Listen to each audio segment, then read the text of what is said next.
Sitapur GIC में जनपद के सभी विद्यालयों के बच्चों ने पोस्टर बनाए जिसमें लिखा था ग्रीन सिटी, स्मार्ट सिटी और स्वच्छता।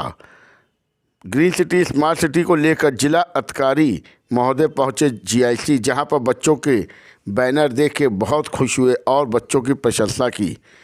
जिला विद्यालय निरीक्षक ने सभी बच्चों को प्रोत्साहित करते हुए कहा कि ये बैनर बच्चों के देश का भविष्य है। जिलाधिकारी बोले कि इन बैनरों को जिलाधिकारी कार्यालय व विकास भवन में और अच्छे अच्छे कार्यालयों में लगाने का मौका मिलेगा। सीतापुर हलचल न्यूज़ चैनल से मनीष श्रीवास्तव। शताब्दी समारोह में दिया जाए। किसी ने कहा कि गांधी जी के साथ डंडी मार्च करते हैं, किसी ने कहा कुछ और, किसी ने कहा कुछ और। तो उनका सम्मान है, जैसा निर्णय करेंगे तो अच्छा है। 2-3 राउंड के बाद फिर उन्होंने बोला कि सभी को कुछ बोलना है। तो 2 शब्द जो मैंने कहा कि सभी को नमन, लेकिन मेरी व्यक्तिगत इच्छा है कि संविधान जब बना तो संविधान समिति के अध्यक्ष थे बाबा साहब अम्बेडकर, लेकिन संविधान बनने के बाद में राष्ट्रपति महोदय के द्वारा जब हस्ताक्षर हुए तब वो कार्यशैली में आया। पटना विश्वविद्यालय में भी मैंने 10 वर्ष गुजारे और बहुत सारी यात्राएं करते हुए बहुत पत्र के साथ कह सकते हैं कि पूरे देश में अगर 150 करोड़ की आबादी है तो उसमें 5 से 7 करोड़ बाल शक्ति, युवा शक्ति सीधे हमारे साथ फेस टू फेस है और वो हमारे सोर्स ऑफ इंस्पिरेशन है। मैं उनसे वार्ता करके प्रसन्न होता हूँ और वो हमारे मोटिवेशनल स्पीच से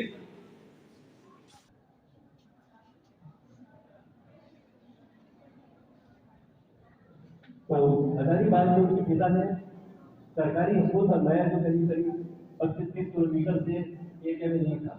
वो आज मैंने व्यवसाय के रूप में खोले गए और सबसे बड़ा महत्वपूर्ण कार्य हुआ कि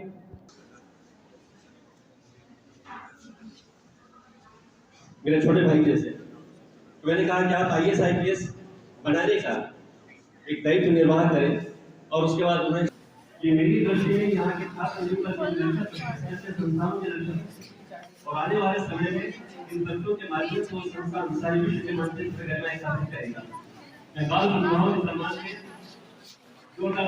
इनकी विनम्रता देखिए, सभी से इन्होंने जरा परिचय करवाया और परिचय नहीं करवाया, इतने आदर के साथ में अपना तो दिखाया और इन्होंने क्या है साथ को दायित्व दिया कि इस विषय के ऊपर में यहाँ पे और बहुत कम समय था उसमें जो आप लोगों ने कार्य किया है, आपको पुनः में आपकी बाल प्रतिभा का मैं नमन करता हूँ। शिक्षक हमेशा इनके द्वारा व्यक्ति गुस्सावान होता है, लाइटेड होता है। मदर टेरेसा ये काम बहुत अच्छा करती थी, जहाँ जाती थी छोटे छोटे बच्चों को टच करते हुए आगे बढ़ती और वो इतनी मास्टर रजीज जिन्होंने अपनी हड्डियों का दान किया, उनका भी यहाँ पे सब कुछ दान देता है। सारी चीजें मैं जिलाधिकारी महोदय से निवेदन करूँगा यहाँ जीआईसी के प्रांगण में इस ग्रीन सिटी थीम पे इस पेंटिंग कंपटीशन को आयोजित किया गया और जो सबसे अच्छे जो पीस यहाँ से होंगे, वैसे तो मैं देख रहा हूँ इतना कलरफुल और इतना अच्छा देख रहा हूँ तो मुझे बड़ा अच्छा लगता है कि मतलब कैसे आप जैसे छोटे छोटे बच्चे इतना बढ़िया पेंटिंग बना पाते हैं। इस कंपटीशन को आयोजित करने के लिए जिन्होंने हमारा मार्गदर्शन किया और जिन्होंने हमें प्रेरित किया, केसी वाजपेयी जी, मैं इनका धन्यवाद अदा करना चाहता हूँ। देखिए, जो कला के जो पुजारी होते हैं वो देखने में बहुत सिंपल लगते हैं, वो बहुत ज्यादा तामझाम पसंद नहीं करते। तो केसी वाजपेयी जी जो है यहाँ पे ये अंतर्राष्ट्रीय मूर्तिकार हैं और किसी भी देश के मूर्तिकार के लिए बड़ा गौरव का विषय होता है कि उसके द्वारा बनाई गई मूर्ति जो हमारे राष्ट्र में शक्ति का जो प्रतीक है, राष्ट्रपति भवन जो सबसे सर्वोच्च जो स्थान माना जाता है, वहाँ पे इनके द्वारा बनाई गई एक कला वहाँ पे मौजूद है और मुझे लगता है कि ये अपने आप में इससे बड़ी बात किसी मूर्तिकार के लिए नहीं हो सकती और ये आपने इस उपाधि को हासिल किया है। और अन्य जो यहाँ पे गणमान्य लोग हैं, आपके शिक्षक हैं, मैं आप सभी का बहुत धन्यवाद करता हूँ कि आपने इस थीम पे यहाँ पे ये पेंटिंग कंपटीशन कराया। कहते हैं आदमी बोलते वक्त जो है अगर घर से कुछ सोच के आया हो, कुछ लिख के आया हो, तो वो उसको कहीं ना कहीं जो सोचता है उससे इतर को बोल सकता है। ये या बिना सीधे घर से आता है और जब पेंटिंग करना शुरू करता है तो उसके जो थॉट प्रोसेस है वो उसमें जरूर आता है, क्योंकि उसको वो मॉडिफाई नहीं कर सकता। जब वो कोई पेंटिंग करता है तो उस समय उसका जो दिल है और उसका जो दिमाग है दोनों एक साथ मिल के काम करते हैं, और प्रायः वो उसमें झूठ नहीं कर लिख पाता। जो उसकी एक्चुअल में सोच होती है वो पेंटिंग में जरूर लिख के जरूर लाता है। हम सभी जानते हैं हमारे महान जो आर के लक्ष्मण साहब जो कार्टूनिस्ट थे, उन्होंने किस प्रकार से उनका एक कितने लोगों ने सुना है आर के लक्ष्मण साहब का नाम? उनकी पेंटिंग है, उनकी एक कार्टून आया करता था जब हम लोग बचपन में अखबार पढ़ा करते थे, तो उनका एक आम आदमी का, कॉमन मैन का कार्टून आया करता था जिसमें वो सरकाज़म उधर तंज कसने का काम किया करते थे। और उनकी पेंटिंग बहुत सिंपल होती थी, कॉमन मैन की फोटो होती थी, उसमें एक मैसेज जाता था, पूरा देश पढ़ता था और इतना स्ट्रॉन्ग मैसेज जाता था उससे। तो ये शक्ति होती है एक पेंटर की, एक कार्टूनिस्ट की, सिंपल से एक मैसेज से पूरे देश में अपनी बात को फैलाने की शक्ति रखता है। आज जिस थीम पे आप लोगों ने काम किया है ये भविष्य की मांग है और एनवायरनमेंट बचाना बहुत ही जरूरी हो गया है, और इसकी शुरुआत अपने शहर से, अपने घर से ही होना है। आजकल आप लोगों ने देखा होगा एक ऐड आजकल काफी आ रहा है, मेरे ख्याल से पेट्रोल या किसी कंपनी का है, जिसमें वो दिखाते हैं कि एक बच्चा जो है नाराज होकर बाहर डस्टबिन में बैठ जाता है। कितने लोगों ने देखा हुआ है? तो उस ऐड में वो बड़ा अच्छा ऐड है, वो कूड़े के डब्बे में बैठ जाता है, तो सब लोग आते हैं पूछने के लिए, उसके माँ, उसके पिता, कॉलोनी वाले, अखबार वाले, फूल वाले, सब आते हैं उससे पूछने के लिए कि बेटा कचरे के डब्बे में क्यों बैठे हो। तो लास्ट में उसकी दादी आती है और वो उससे पूछती है कि बेटा क्यों बैठे हो, मुझे बताओ। तो वो कहता है कि आप लोग गीला और सूखा कूड़ा दोनों एक साथ डालते हो, तो मेरा भविष्य तो वैसे ही कचरे में है, तो मैं सोच रहा हूँ मैं आज ही कचरे में बैठ जाऊँ। तो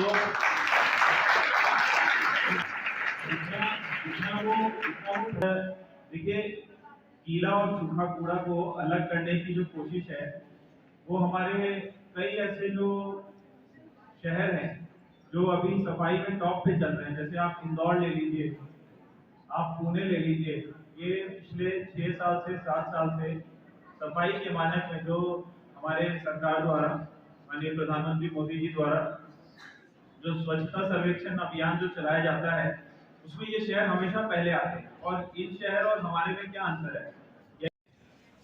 इनको अलग से फेंकने से ये डिकम्पोज होके 1 महीने 2 महीने में ये मिट्टी का हिस्सा बन जाता है, वो पहाड़ के रूप में पाइल अप नहीं करता है ना। वो पहाड़ के रूप, कितने लोग आप लोग दिल्ली में आप लोगों ने वो कचरे का पहाड़ देखा है? और उसी प्रकार का पहाड़ और भी कई जगहों पे लगे हुए हैं, छोटे छोटे पहाड़ आपको हर शहर में मिल जाएंगे। तो जो गीला कूड़ा होता है वो पहाड़ नहीं बनता, वो धीरे धीरे मिट्टी का हिस्सा बन जाता है। पहाड़ बनता है सूखा कूड़ा, जैसे शीशे के टुकड़े हो गए, आपके अखबार के टुकड़े हो गए, ये सब तमाम जो चीजें हैं वो सब पहाड़ बनता है। तो लेकिन इन जो ये पहाड़ बनता है उसकी खासियत ये है कि अगर उसको अलग से रखा जाए, मतलब अगर वो गीला ना हो तो वो रिसाइकिल हो जाता है। जैसे ग्लास है, पिघला के फिर से नया ग्लास बन जाएगा। बॉटल है, वो भी पिघला के नया बॉटल बन जाएगा। अखबार है, वो भी पिघला के फिर से दोबारा नया बन जाएगा। आप लोगों को ये जान के बड़ी हैरानी होगी कि जो ये पेपर उद्योग होता है जिससे आप लोग काम करते हैं उसमें लगभग 60% जो होता है रिसाइकिल पेपर होता है। और क्योंकि हमारे भारतवर्ष में जब भी आप लोग पेपर, जैसे क्या हुआ कि आपको, जैसे मान लीजिए कि आप लोगों ने पेपर यूज किया, फिर आप लोग उसको ऐसे मोड़ के उसका एक गोला बना के आप उसको उसी डस्टबिन में डाल दोगे जिसमें आपकी मम्मी ने सब्जी डाला होगा। वो पेपर क्या होगा, गीला हो जाएगा। गीला हो जाने के बाद वो पेपर फिर रिसाइकिल नहीं होता। तो भारत बड़ी मात्रा में जो ये कंपनीज होती है वो विदेशों से पेपर इंपोर्ट करती है, जो होता है ना यूज्ड पेपर, रिसाइकिल्ड पेपर, वो विदेश से मंगवा के उसका पेपर यहाँ बनाते हैं, क्योंकि हमारे यहाँ पे वो पेपर जो है वो मिलता नहीं है।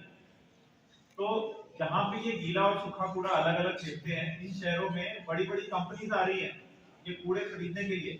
वो कूड़ा को खत्म करने के लिए पैसे देते नहीं है, पैसे लेते हैं, वो कूड़ा बेचते हैं अपना। तो कूड़े में बैठ जाता है और लास्ट में कहता है कि भाई अब तुम लोगों ने तो मेरी जिंदगी वैसी कूड़े में डाल दी, तो मैं आज से ही बैठ जाऊं। तो वो हालत ना आए, इसीलिए आप लोग घर जाके अपने यहाँ पे, है ना, और जब कूड़ा लेने वाला आए तो उसको हमेशा अलग अलग करें। हम लोग भी प्रयास कर रहे हैं कि गीला सूखा कूड़ा को अलग अलग लेने का हम लोग प्रयास करें, और धीरे धीरे ही इससे बदलाव आएगा। जो ये ग्रीन सिटी और क्लीन सिटी की हम बात कर रहे हैं, और जो अभी आएगा, मैंने अभी जय साहब को ये भी कहा है कि जितने भी आपके जो शिक्षक हैं जो आप लोगों के साथ आए हैं, आप लोगों से, सभी शिक्षकों से मेरा आग्रह है कि मैं जब भी यहाँ पे आता हूँ, मैं देखता हूँ कि बच्चे मतलब इतना शानदार यहाँ पे आर्ट का काम करते हैं, और ये आर्ट का काम लेकिन जैसे बच्चे बनाते हैं फिर वो गुम ना हो। एक इसको स्कैन करके, बढ़िया इसको कलर स्कैन करके इसकी एक बढ़िया सी पीडीएफ फाइल बनाई जाए, और एक पीडीएफ की कॉपी मुझे भी दी जाए। मैं सबको मैं प्रिजर्व करूंगा। इतना बढ़िया ये गैलरी बनेगा, इतनी बढ़िया इसकी पुस्तक बनेगी, है ना। और मैं चाहता हूँ कि इस थीम पे फिर हम लोग एक पुस्तक जरूर बनाएं, और इसमें देखेंगे तो इसीलिए मेरा सभी से आग्रह है कि अपना आप इनिशियल जरूर बैठाइएगा। जैसे कि आपका भी विकास भवन आए तो आप बता सकें कि मैंने बनाया है, ठीक है। तो ये आता है कि मतलब हमारा जो भविष्य है, वर्तमान जैसा भी हो, हमारा भविष्य अच्छे हाथों में है। और मुझे उद्देश्य है कि आप लोग वो गलतियां नहीं करेंगे जो आजकल हम बड़े कर रहे हैं। आप लोग जब बड़े होंगे तो जो पृथ्वी को बचाने के लिए या हमारे शहर को और साफ करने के लिए जो भी स्टेप्स उठाने पड़ेंगे, उन सबको आप लोग बहुत ही मजबूती से उठाएंगे, और आपका एक अच्छा भविष्य होगा और हमारा एक अच्छा बुढ़ापा होगा। ठीक है, थैंक यू।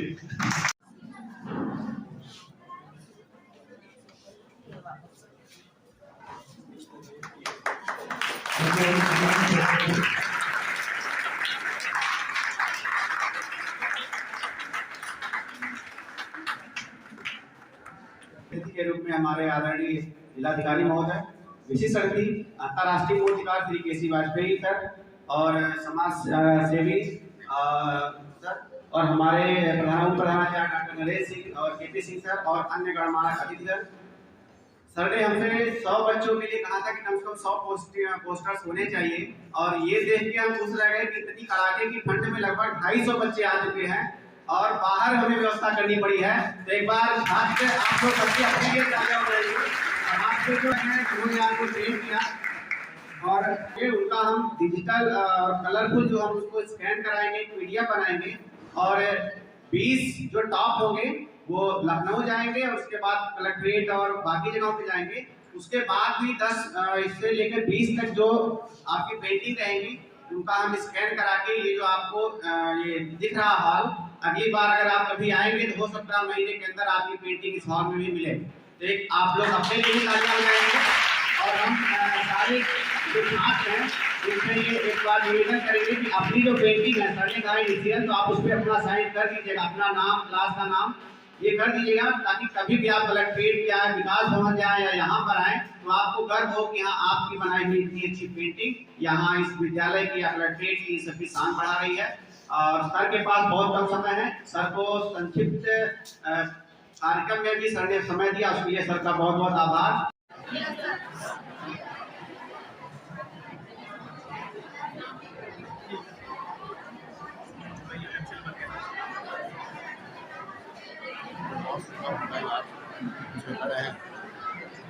आराम का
ये तो बीच में ना लाना।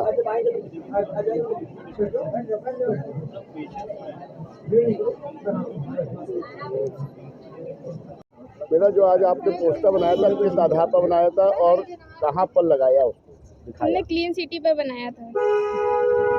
क्लीन सिटी पर बनाया था और कुछ सोचा होगा किस लिए? आपके पोस्टर को जिलाधिकारी महोदय ने दिखा था? Yes sir. क्या कहा? कहा था बहुत अच्छा है। आपका नाम? अरीशा इरम, कैसे सुनते? HRA inter college. आपने भी पोस्टर बनाया था बेटा? Yes sir. किस विषय पर? Dream city. ग्रीन सिटी में आपने क्या सोचा था जो बनाया? Sir dream city. नहीं, क्या सोचा उसके बारे में बताइए। सर मैंने जो मेरा ड्रीम था मैंने वो सोचा था कि लाइफ टाइम में ऐसा होना चाहिए। Dream my dream. जिलाधिकारी जी ने देखा था? Yes sir. क्या कहा था? उन्होंने बोला बहुत अच्छा बना है। आपका नाम? आरिशा अंसारी, कौन सा स्कूल है? HRA Montessori inter college.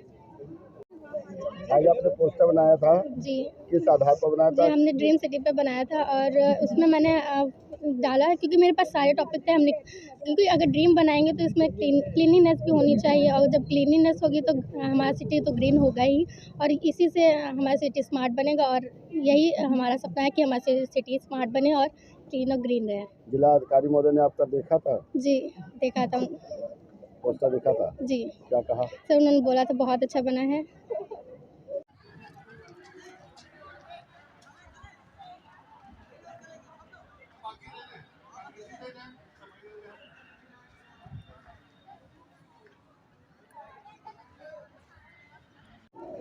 आज सीतापुर GIC में स्वच्छ भारत के तहत और ग्रीन सिटी के तहत जो बैनर पोस्टर बच्चों ने बनाए उसके विषय में आप क्या कहें? ये बहुत अच्छा कार्यक्रम रहा, हमारी एक्सपेक्टेशन से भी अच्छा रहा। Sitapur clean city, dream city, green city, ये पूरी हमारी थीम थी।